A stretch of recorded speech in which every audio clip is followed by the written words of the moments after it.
บายดีท่านผู้ฟังที่เคารพทุกท่านพบกับรายการวิทยุภาคภาษาลาวสถานีวิทยุ FEBC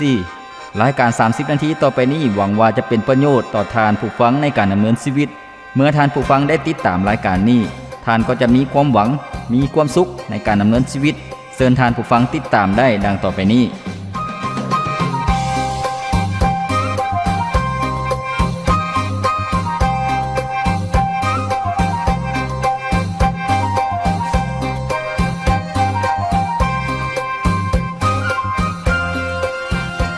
คำของพระเจ้าได้กล่าวไว้ว่า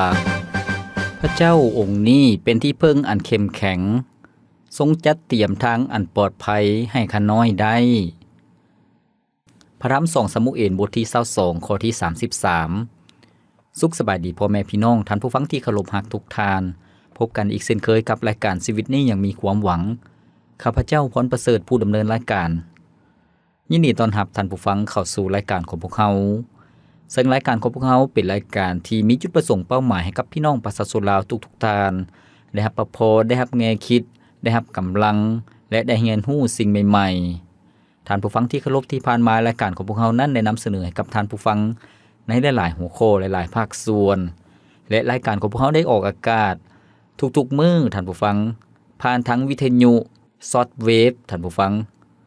ตอนเช้าและตอนแลงตอนเช้าก็คือ 6:30 ถึง 7:00 นแล้วก็ตอนแลง 18:30 ถึง 19:00 นในช่วงตอนเช้าอยู่ในคลื่นช็อตเวฟ9795ท่านผู้ฟังแล้วก็ส่วนตอนแลงก็คืออยู่ในคลื่นช็อตเวฟ12095นั่นก็คือคลื่นของรายการของพวกเราผ่านทางวิทยุท่านผู้ฟังบ่เพียงแต่เท่านั้นรายการของพวกเรายังได้นำเสนอผ่านทางอินเทอร์เน็ตก็คือผ่านทาง YouTube แล้วก็ผ่านทาง Facebook ท่านผู้ฟังเพียงแต่ท่านผู้ฟังพิมพ์ภาษาอังกฤษเข้าไปคำว่า FEBC ลาวท่านผู้ฟังก็จะเห็นรายการของพวกเราเป็นหัวข้อเป็นภาคส่วนท่านผู้ฟังสามารถฟังสดแล้วก็ฟังย้อนหลังได้เชื่อว่าจะให้แง่คิดที่ดีสำหรับท่านผู้ฟังที่เคารพในมื้อที่ผ่านมาพวกเราได้รับประพรนำกันในหัวข้อที่บอกว่าเสริมสร้างกำลังภายในชีวิตของพวกเราให้มีความเข้มแข็ง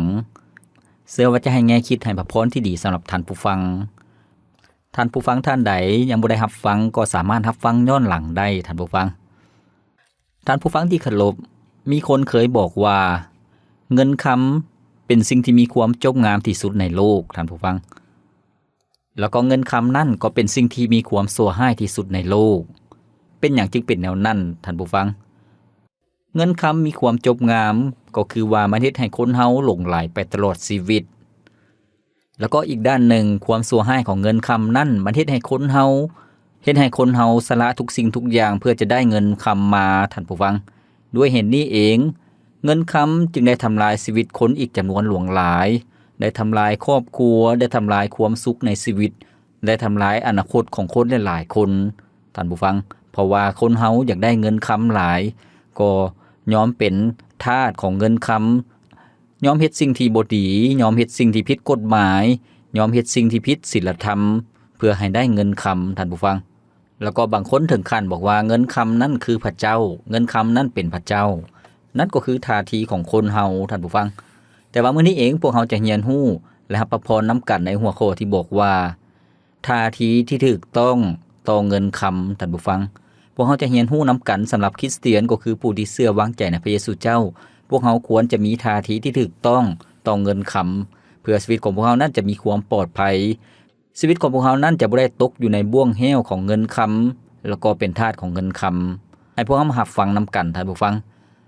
ก่อนอื่นสิ่งใดหมดพวกเฮาก็ต้องมีความรู้มีความเข้าใจเกี่ยวกับความหมายของเงินคำท่านผู้ฟังเงินคำนั่นแม่นหยังเงินคำก็คือว่าเป็นสิ่งของหรือว่าเป็นวัตถุที่พวกเฮาให้คุณค่าที่พวกเฮากำหนดไว้ท่านผู้ฟังโดยเฉพาะแม่นเงินสดท่านผู้ฟังโดยเฉพาะแม่นเงินต่างประเทศเงินแต่ละประเทศนั้นจะมีคุณค่ามีราคาก็ขึ้นอยู่กับความมั่นคงความเข้มแข็งของประเทศนั้นความเจริญของประเทศนั้นดังนั้นเงินคำของแต่ละประเทศก็แตกต่างกันไปซึ่งในปัจจุบันนี้พวกเขาจะเห็นว่าเงินที่มีราคาแพงที่สุดก็คือว่าเงินยูโรท่านผู้ฟังก็คือว่าเงินของ หลายๆประเทศในทวีป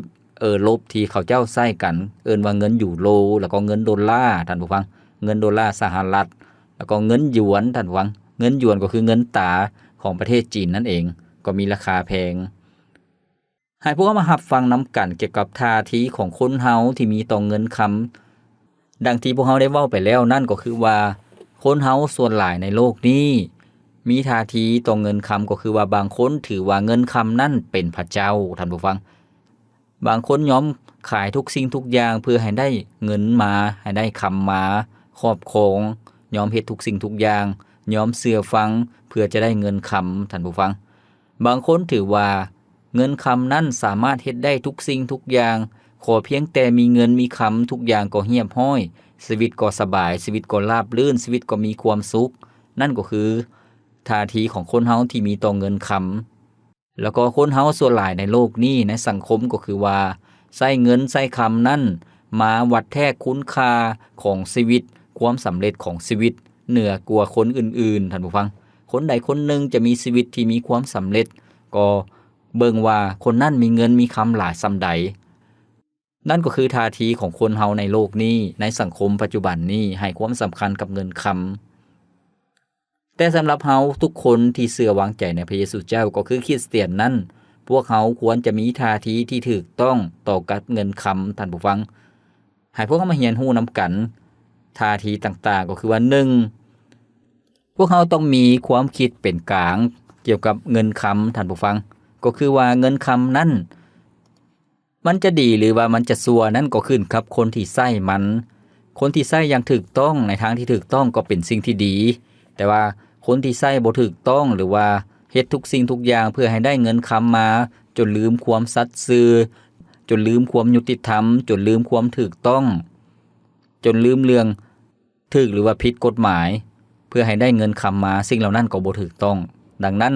สำหรับคริสเตียนเฮาพวกเฮาควรจะมีท่าทีในการเป็นกลางเกี่ยวกับท่าทีต่อเงินคำก็คือว่าเงินคำนั้นบ่แม่นสิ่งที่ชั่วร้ายหากพวกเฮาใช้ในทางที่ถูกต้องแล้วก็หามาอย่างถูกต้องอย่างชอบธรรมแล้วก็ท่าทีที่เป็นกลางก็คือว่าพวกเฮาบ่ได้ปฏิเสธแล้วก็พวกเฮาบ่ได้สนับสนุนท่านผู้ฟังบ่ได้สนับสนุนจนเกินไปก็คือว่าพวกเฮาบ่ได้ให้ความสำคัญกับเงินคำจนเกินไปเพราะว่าหยังหากพวกเฮาให้ความสำคัญกับเงินคำหลายจนเกินไปในชีวิตนี้พวกเฮาก็จะมีความโลภมีความอยากได้ท่านผู้ฟังพระคำของพระเจ้าได้บอกว่าคนที่หักเงินหักคำนั่นก็ตกในบ่วงของการหลอกลวงท่านผู้ฟังก็ตกอยู่ในความบาปเพราะว่าจะบ่มีมื้ออิ่มจักเทื่อเพราะว่าเงินคำนั่นเป็นสิ่งที่ล่อลวงเป็นสิ่งที่หลอกลวงพวกเฮาจะบ่ได้หักเงินหักคำหลายจนเกินไป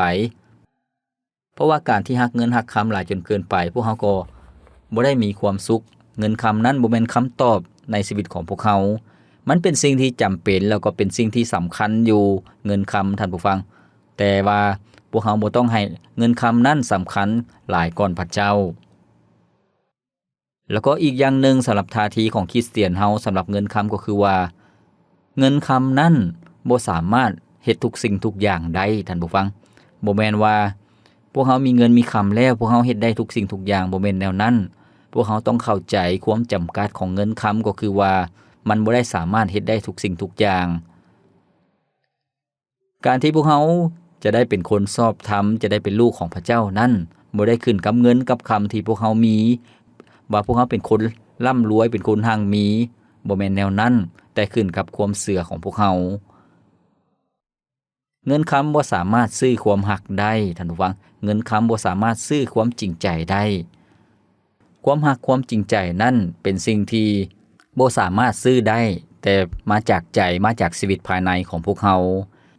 หากพวกเฮาอยากให้คนอื่นหักพวกเฮาก็ต้องหักเขาเจ้าด้วยความจริงใจท่านผู้ฟังสิ่งที่3นี้ก็คือว่ากำลังเหือแหงสติปัญญารวมถึงความรู้ความสามารถที่พวกเฮาหาเงินหาคำได้นั้นล้วนแต่มาจากการอวยพระพรของพระเจ้าท่านผู้ฟังเว้าย่อๆก็คือว่าพระเจ้าสามารถอวยพระพรชีวิตของพวกเฮานั้นให้มีเงินมีคำพระเจ้าทรงสามารถอวยพระพรให้ชีวิตของพวกเฮานั้นมีความหั่งมีฉะนั้นเงินคำที่พวกเฮาหามาได้นั้นเป็นการจัดเตรียมที่มาจากพระเจ้าเป็นการอวยพระพรที่มาจากพระเจ้า เส้นอยู่ในพระคิธรรมคัมภีร์พระธรรมพระบัญญัติ2บทที่8ข้อที่18ได้กล่าวไว้ว่าจงจดจำว่าแม้นพระเจ้ายาเวห์พระเจ้าของพวกเจ้าที่ให้อำนาจแก่พวกเจ้ากลายเป็นผู้หังมีพระองค์เฮ็ดเช่นนี้เพราะพระองค์ยังสัตย์ซื่อต่อพันธสัญญาที่ได้เฮ็ดไว้กับปู่ย่าตายายของพวกเจ้าแม่นแล้วท่านผู้ฟังพระคำของพระเจ้าได้บอกอย่างชัดเจนว่าพระเจ้าทรงอวยพระพรในชีวิตของพวกเขาที่พระเจ้าทรงให้พวกเขานั้นมีเงินมีคำเพราะว่าพระองค์ทรงสัตย์ซื่อต่อพันธสัญญาของพระองค์ที่มีต่อพวกเขาท่านผู้ฟังดังนั้นให้จิตใจของพวกเขานั้นขอบพระคุณพระเจ้าแล้วก็ยำเกรงพระเจ้าทุกสิ่งทุกอย่างที่พวกเขามีอยู่ล้วนแต่พระเจ้าทรงเป็นผู้มอบให้ท่านผู้ฟังซึ่งสิ่งที่พวกเขามีอยู่นี้พระเจ้าทรงประทานให้พระคิดธรรมคัมภีร์ก็บอกอย่างชัดเจนพระเจ้าทรงเป็นผู้จัดเตรียมจัดหาให้กับพวกเขาท่านผู้ฟังบ่แม่นว่าพวกเขาเก่งบ่แม่นพวกเขาดีบ่แม่นแนวนั้นพวกเขาควรจะมีความยำเกรงพระเจ้าท่านผู้ฟังที่เคารพมื้อนี้พวกเรากำลังรับฟังนำกันในหัวข้อที่บอกว่าท่าทีที่ถูกต้องต่อเงินคำท่านผู้ฟังพวกเขาเป็นผู้ที่เชื่อก็คือเป็นคริสเตียนพวกเขาควรจะมีท่าทีที่ถูกต้องต่อเงินคำให้พวกเราพักฟังเพลงจากรายการของพวกเราก่อนจัก1เสียงเพลงแล้วพวกเราจะมารับฟังนำกันอีกเกี่ยวกับท่าทีของพวกเขาจะมีท่าทีที่ถูกต้องต่อเงินคำแนวใดในช่วงต่อไป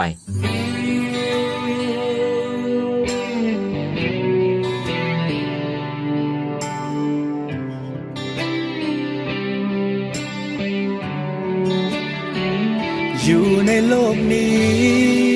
ทุกคนสอกหาทางไปมีหลากหลายเส้นทางให้เฮาเลือกเดินแต่บ่เคยได้พบความสุขล้นภายในสิ่งที่ได้มานั้นมีแต่ความว่างเปล่าความจริงที่เฮานั้นยังอาจบ่เคยหูว่าที่มีอยู่ได้สร้างมาเพื่อหลอกตัวเองแต่ความจริงที่แท้พระเจ้านั้นเป็นผู้สร้างจึงบ่มีทางที่พวกเฮาจะสร้างพระองค์ความบาปที่มีนั้นมันปิดกันเฮาไว้มันทำให้พวกเฮาบ่ฮู้ความจริงแต่พระเยซูบอกไว้พระองค์นั้นเป็นทางนั้นเป็นแสงสว่างเป็นชีวิตและเป็นความจริงเป็นทุกสิ่งที่เฮานั้นต้องการเป็นทุกอย่างที่เฮานั้นอยากมีมาบัดนี้พวกเฮาจึงรู้ความจริงจึงยอมรับเอาพระองค์มาเป็นผู้นำทางแล้วทุกอย่างชีวิตเฮามีแต่ความจริง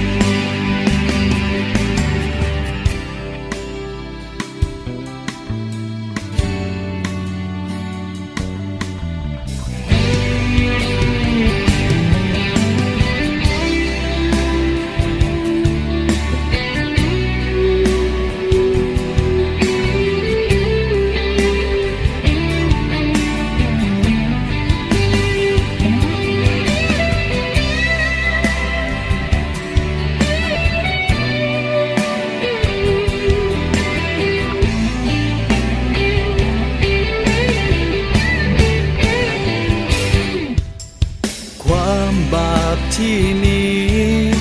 นั้นมันปิดกันเฮาไว้มันทำให้พวกเฮาบ่เห็นความจริงแต่พระเยซูบอกไว้พระองค์นั้นเป็นทางนั้นเป็นแสงสว่างเป็นชีวิตและเป็นความจริงเป็นทุกสิ่งที่เฮานั้นต้องการเป็นทุกอย่างที่เฮานั้นอยากมีมาบัดนี้พวกเฮาจึงรู้ความจริง พระองค์มาเป็นผู้นำทางแล้วทุกอย่างชีวิตเฮามีแต่ความจริงยังยอมรับเอาพระองค์มาเป็นผู้นำทางแล้วทุกอย่างชีวิตเฮามีแต่ความจริง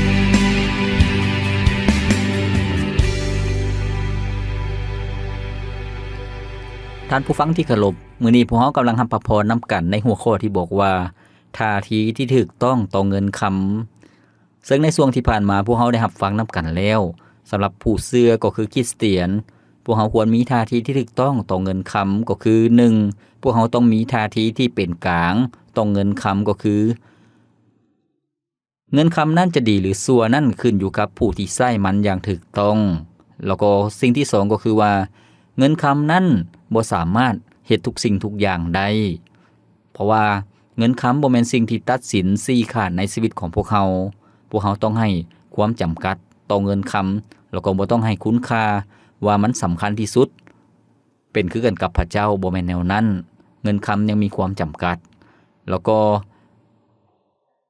สิ่งที่3ก็คือว่ากำลังเหือแหงสติปัญญา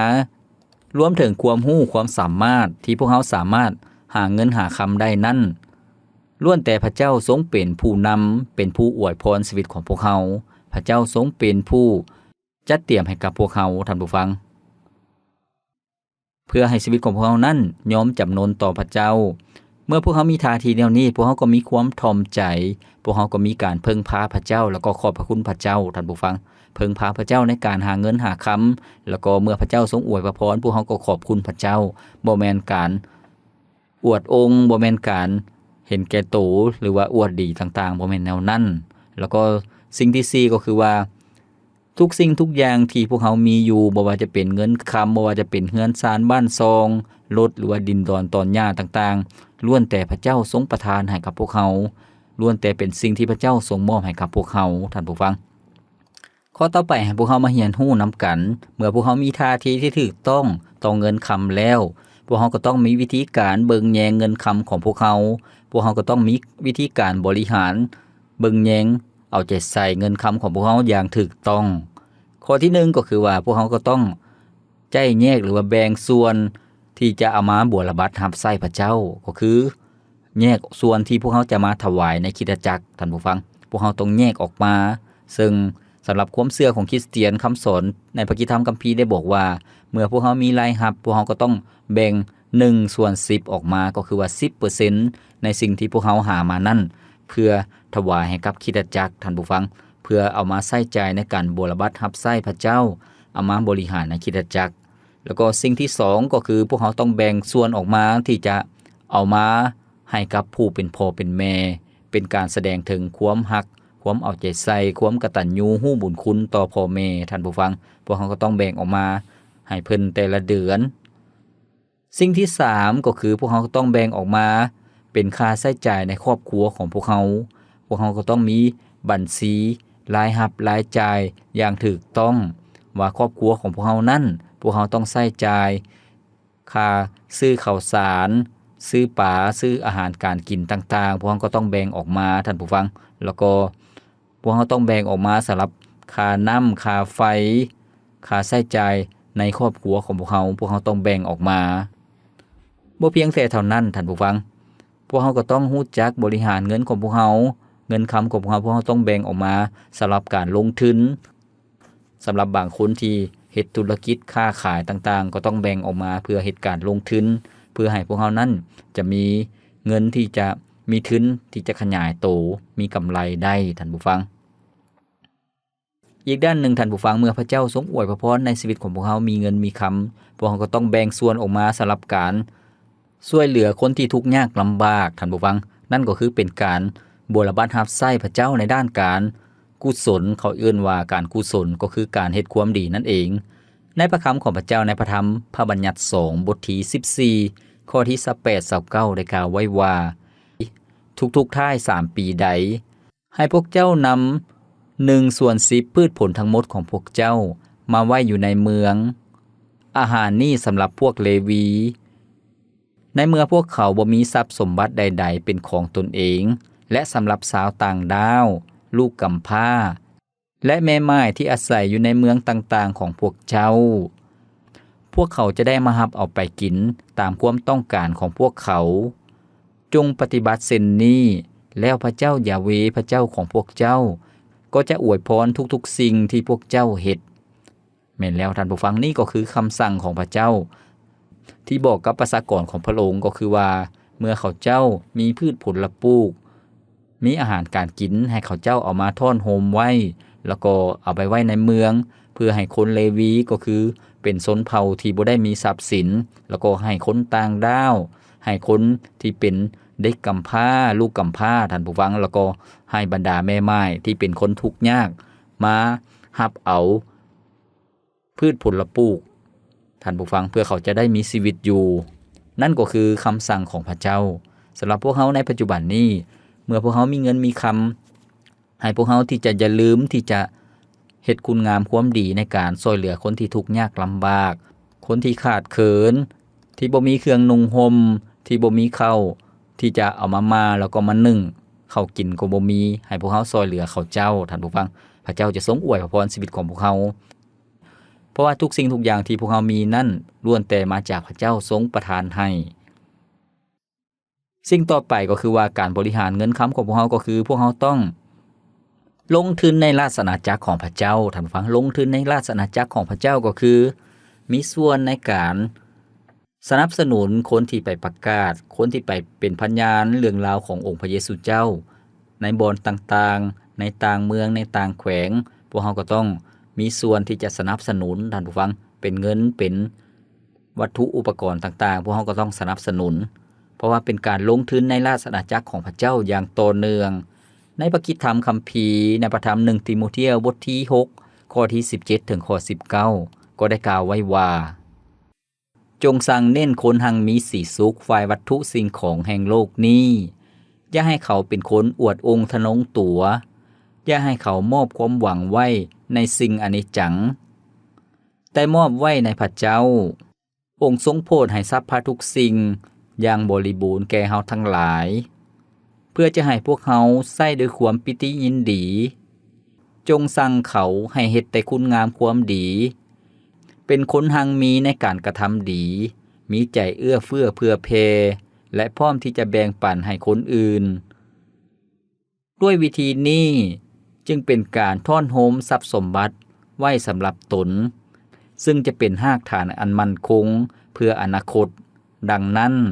เขาจึงสามารถยึดเอาชีวิตอันแท้จริงไว้ได้แม่นแล้วท่านผู้ฟังนี่ก็คือคำสอนในพระกิตติธรรมคัมภีร์ที่ในสมัยก่อนมีบรรดาผู้เชื่อวางใจในพระเยซูเจ้าซึ่งเอิ้นว่าคริสเตียนมีทั้งคนทุกข์ยากลำบากที่มาเชื่อพระเจ้าแล้วก็มีทั้งบรรดาขุนนางคนหังมีคนร่ำรวยและหลายครอบครัวก็มาเชื่อวางใจในพระเจ้าดังนั้นอาจารย์โปโลจึงเน้นหนักให้กับติโมเธียวให้สั่งสอนให้เน้นหนักคนที่มีความหังมีคนที่ร่ำรวยนั่นบ่ต้องเป็นคนที่อวดองค์ทนงตัวแต่ว่าให้เป็นคนที่มีน้ำใจมีความเอื้อเฟื้อเผื่อแผ่พร้อมที่จะแบ่งปันให้กับคนอื่นๆเพราะว่าการที่มีใจเอื้อเฟื้อเผื่อแผ่ช่วยเหลือคนที่ขาดเขินคนที่ทุกข์ยากช่วยเหลือคนที่จำเป็นการลงทุนเป็นการท่อนโฮมทรัพย์สมบัติของตนเองอยู่ในแผ่นดินสวรรค์แล้วก็พระเจ้าก็ทรงพอใจชีวิตก็ได้รับบำเหน็จรางวัลจากพระเจ้าท่านผู้ฟังเพราะว่าหยังเพราะว่าคนเฮาในโลกนี้หากพวกเฮาเป็นคนที่หังมีเป็นคนที่ร่ำรวยแต่ว่าบ่ได้ใช้เงินในทางที่ถูกต้องบ่ได้ใช้เงินในอาณาจักรของพระเจ้าช่วยเหลือคนอื่นๆเมื่อพวกเฮาจากโลกนี้ไปเงินคำพวกเฮาก็เอาไปบ่ได้แต่กงกันข้ามหากพวกเฮาใช้เงินคำของพวกเฮาในการเฮ็ดเวียกของพระเจ้าสนับสนุนในการประกาศในการเป็นพยานช่วยเหลือคนที่ทุกข์ยากลำบาก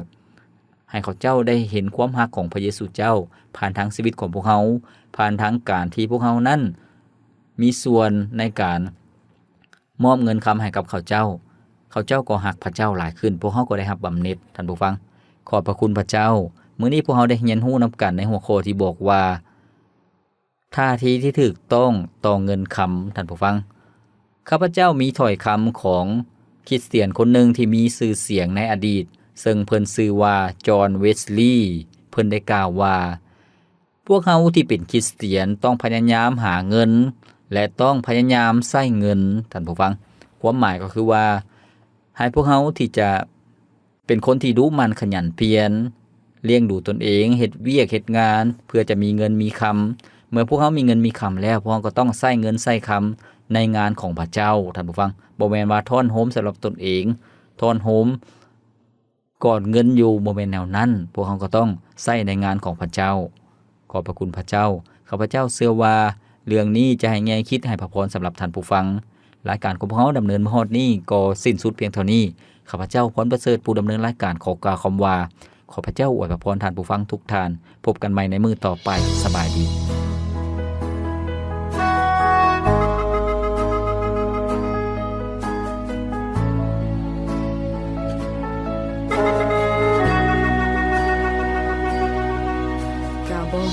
ว่าสิเป็นจังใด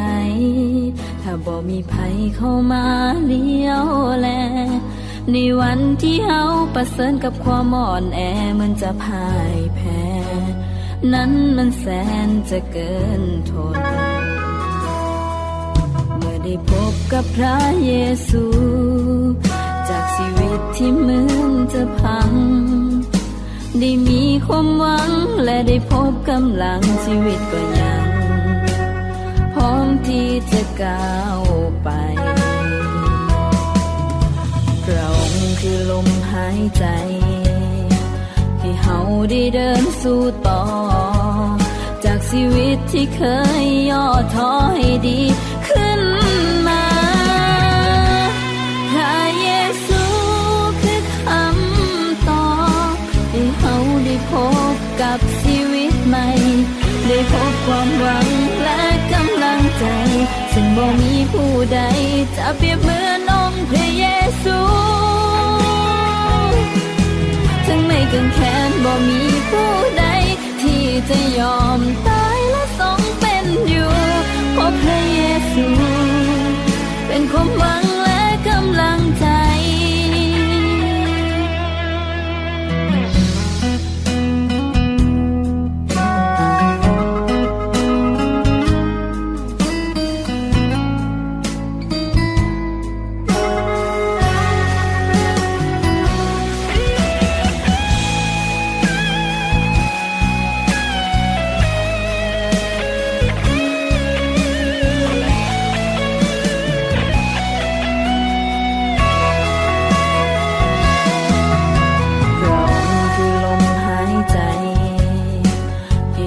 ได้เดินสู่ต่อจากชีวิตที่เคยย่อท้อให้ดีขึ้นมาพระเยซูคือคำตอบให้เฮาได้พบกับชีวิตใหม่ได้พบความหวังและกำลังใจซึ่งบ่มีผู้ใดจะเปรียบเหมือนองค์พระเยซูถึงไม่เกินแค้นบ่มีผู้ใดที่จะยอมตายและทรงเป็นอยู่เพราะพระเยซูเป็นความหวังและกำลังใจพระเยซูคือคำตอบให้เฮาได้พบกับชีวิตใหม่ได้พบความหวังและกำลังใจซึ่งบ่มีผู้ใดจะเปรียบเหมือนองค์พระเยซู